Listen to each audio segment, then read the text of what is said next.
Hey there everyone, and welcome back to Utility Sports. Before we jump into today's video, I just want to have you guys hit that like button. Just takes 1 second of your time. And if you're new, hit that subscribe button. We cover all things NBA, all things NFL. We also do some MLB and NHL content here on the channel. We try and bring you everything in the sports world, so make sure you guys are subscribed to not miss out on any of that. Now let's jump into today's actual video, which is focused on my Dallas Mavericks, and specifically Luka Doncic, the best player on the Dallas Mavericks.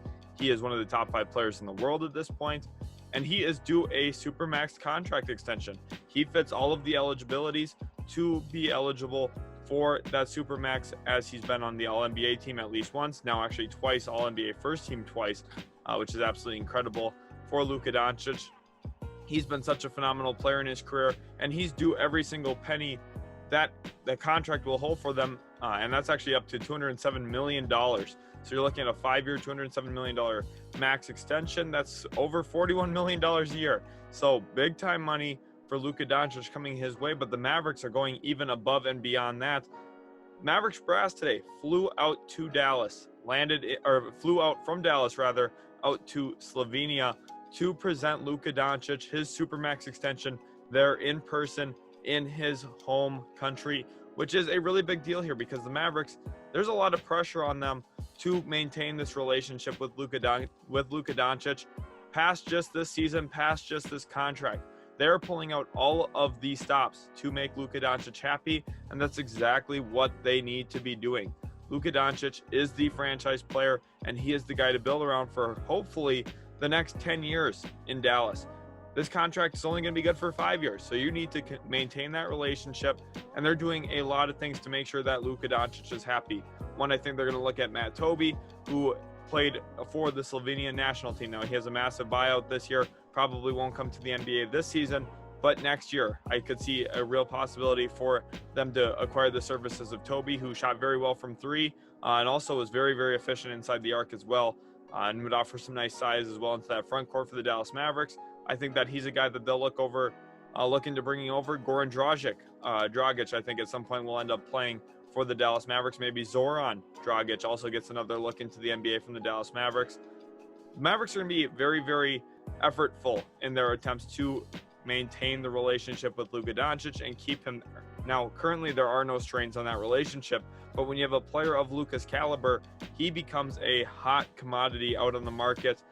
All 30 teams would be interested in acquiring the services of Luka Doncic. So it'll be very, very important that throughout this process, the Mavs are very open, upfront with him, trying to put a winner on the floor, because that's really what Luka Doncic cares the most about, is winning basketball games. I don't really understand the narrative that people say he's a bad teammate.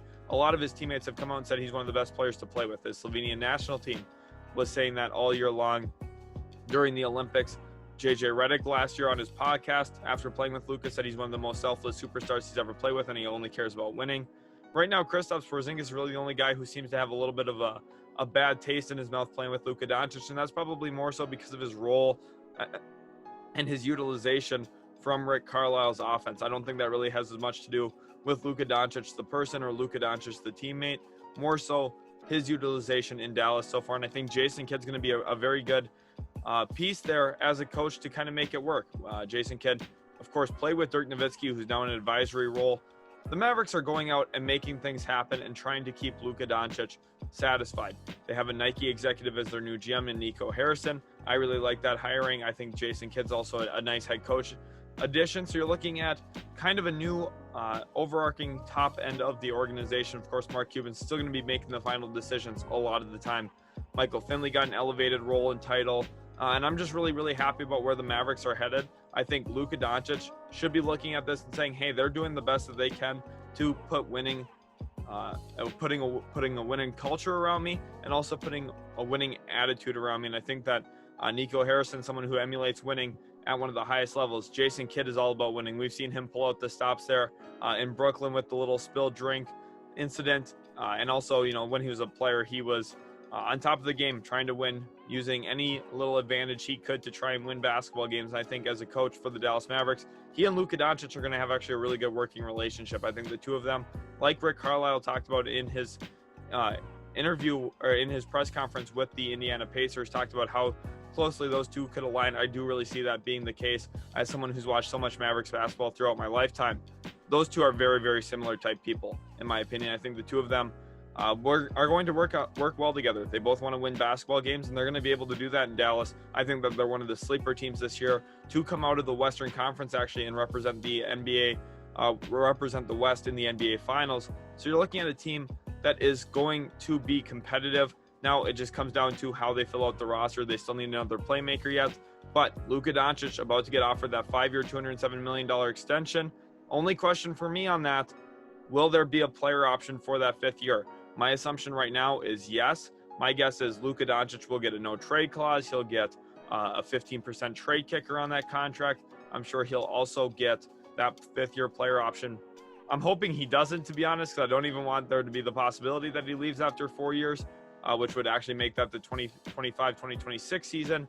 I hope that he doesn't have that player option, but I'm assuming he will, and he deserves it. Let's be real. Every single good player in the NBA, every single great player in the NBA rather, gets that player option. Luka Doncic probably will as well. I'm sure the Mavs brass would love to have him for an extra year for sure, but I'm sure with kind of maintaining that working relationship, they do offer that player option. Let me know in the comment section what you think about the Dallas Mavericks future. Will Luka Doncic play his whole career in Dallas? My assumption as of right now is a hesitant yes. I think Luka Doncic will follow in the footsteps of Dirk Nowitzki. The two of them have a very good relationship, and I think putting Dirk into that advisory role was very, very good to maintaining Luka's relationship with the team for a duration of time. Now, am I still a little hesitant because he's such a good player and really values winning? Yes. If the Mavericks aren't winning at some point, I wouldn't be surprised if he did make a move to another team sometime down the road, but not anything imminent. I think that Luka Doncic will be with the Mavs for the foreseeable future. Mavs fans, leave a like, hit that subscribe button. Thank you guys so much for watching, and we'll catch you in the very next video.